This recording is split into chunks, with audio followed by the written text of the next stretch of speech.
Our connection to country is in our bloodlines, and it's very important that we reconnect that and reconnect that value.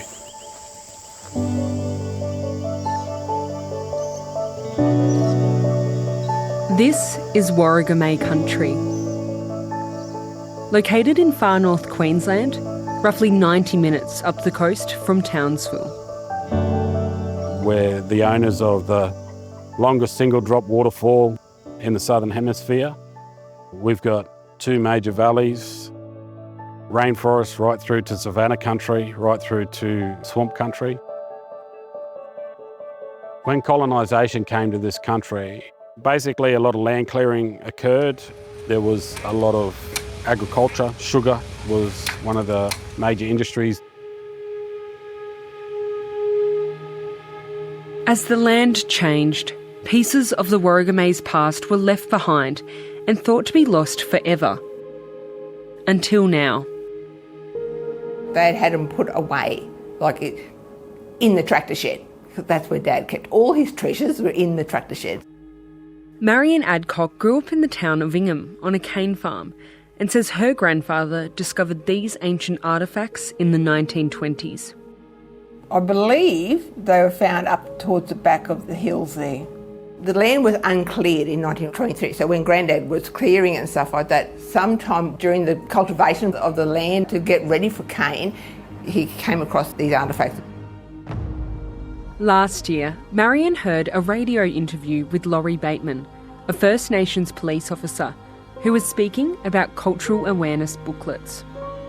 I've always wanted to give them back. I told him what I had, and he said leave it with him. So he took all the pressure off me because I had no idea where to start, but he did. And they'd be charcoal. Laurie Bateman, a Gamilaroi man, organised a meeting with Warrigamay traditional owners.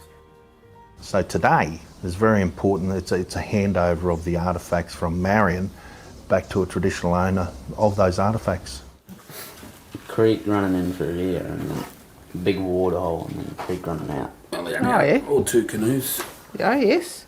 This is the first for me, a first of many, I hope. I hope our booklets can start building those relationships that you're not going to get into trouble. If you have got any of this stuff, you can give it back to a traditional owner. I'm glad it was found. Yes. That's the thing, I'm glad it was looked after. Not much is known about the 2 artefacts. One looks like a shield, which has got some markings on it. And then there's a huge big, which looks like a sword or an implement that they'd use as well. Even this here, it's got a little bit of a... This is probably one of the most significant finds that we've had. And one of the reputable ones where it's someone who used to be a landowner has actually finally returned something to us. Did it blow you away when you seen it? Yeah, I did. I'd seen it, but I didn't realise it was so big. Yeah. For Warrigamay man Thomas Holden, objects like these are an important link to his past. So it'll be a little twine around there to keep there, and that would have been their grip. My ancestors had their hands around those artefacts a long time ago. There's thousands and thousands of years of history here. He believes returning artefacts like this could help reconciliation. If we can do that in Australia, and we can start tracking back and start remitting the 65,000 years that was taken away from us, that's where we're starting to reconcile and we're starting to come back together. What is reconciliation? Is it it's awareness, it's just people getting on. People looking over a park and just seeing kids play, not cultures.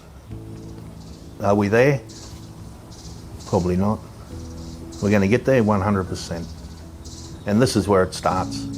I had to get permission off the mob. Yeah. Thomas says he'd like the shield and sword to be held at Townsville Museum, while a new official safekeeping place is established on Warrigamay country. Notches in it. It's hoped this handover could inspire others to do the same. It's Australia-wide. There's artefacts and sacred places that landholders have been holding back for generations. Give it back to the people that belong to them. Sorry.